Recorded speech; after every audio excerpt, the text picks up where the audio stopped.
Hello बच्चों, कहानी दीदी चैनल पर आप सबका बहुत बहुत स्वागत है। आज जो कहानी मैं आप सबको सुनाने वाली हूँ उसका नाम है तेनालीराम और कौओं की गिनती। आई एम श्योर कि आज की कहानी सुन के आप सबको बहुत मज़ा आने वाला है। तो फिर शुरू करते हैं आज की कहानी। तेनालीराम की बुद्धिमानी और हाजिर जवाबी से महाराज कृष्णदेव अच्छी तरह से परिचित थे। इसलिए महाराज कई बार तेनालीराम से कुछ ऐसे मुश्किल सवाल पूछ लेते थे जिनका जवाब देना हर किसी के बस की बात नहीं होता था।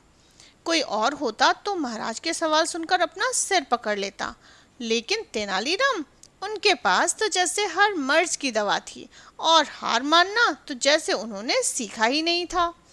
ऐसे ही एक दिन बैठे बैठे महाराज ने तेनालीराम से पूछा, तेनाली, क्या तुम बता सकते हो हमारे राज्य में कौओं की कुल कितनी संख्या होगी? महाराज का सवाल सुनने के कुछ देर बाद तेनालीराम ने सिर हिलाते हुए कहा कि वह बता सकते हैं कि राज्य में कुल कितने कौवे हैं।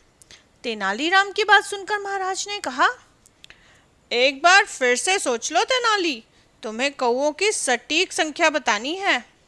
महाराज जानते थे कि कौओं की सटीक संख्या यानी कि एग्जैक्ट नंबर बताना बहुत मुश्किल है। फिर भी वह जानना चाहते थे कि आखिर तेनालीराम कैसे पूरे राज्य में कौओं की संख्या का पता लगाएंगे। पर तेनालीराम ने एक बार फिर पूरे विश्वास से कहा, महाराज, मुझे बस कुछ दिन का समय दीजिए, मैं आपको राज्य में कुल कौओं की संख्या पता करके ज़रूर बता दूंगा। महाराज को लगा कि तेनालीराम ज़रूर उनको मूर्ख बनाना चाह रहे हैं।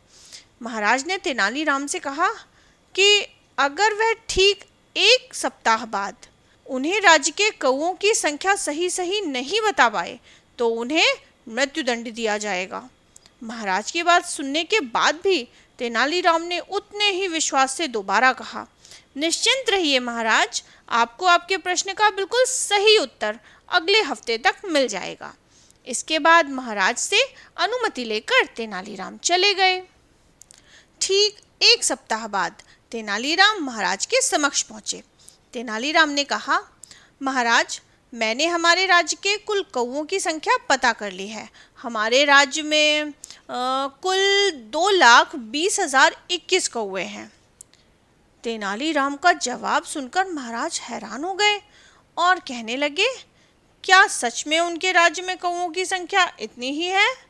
महाराज को आश्चर्यचकित देखकर तेनालीराम ने कहा, महाराज, अगर आपको मेरी बातों पर विश्वास नहीं हो रहा है तो आप किसी और से गिनती करवा लीजिए। महाराज ने कहा, अगर कौओं की गिनती कम ज़्यादा हुई तो क्या तुम मृत्युदंड के लिए तैयार हो तेनाली?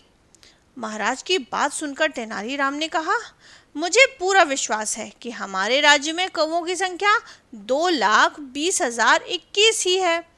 अगर इनमें से कुछ कम ज़्यादा हुए तो ज़रूर कुछ कौवे राज्य से बाहर अपने रिश्तेदारों के यहाँ गए होंगे या फिर कुछ कौवे राज्य में अपने रिश्तेदार कौवों के पास मिलने आए होंगे। तेनालीराम का जवाब सुनकर महाराज दंग रह गए। उनसे आगे कुछ बोलते ही नहीं बना। महाराज को उनके सवाल का सटीक जवाब जो मिल चुका था और वह एक बार फिर से तेनालीराम की बुद्धिमानी के कायल हो गए थे। तो देखा बच्चों, इस दुनिया में बुद्धि से बड़ा कोई बल नहीं होता। अगर बुद्धिमानी और सूझबूझ से काम लिया जाए तो जटिल से जटिल यानी कि कठिन से कठिन समस्या और सवालों का हल निकाला जा सकता है। तो बच्चों, कैसी लगी आपको आज की कहानी?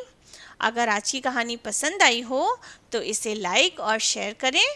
साथ ही मेरे चैनल कहानी दीदी को सब्सक्राइब करना बिल्कुल ना भूलें।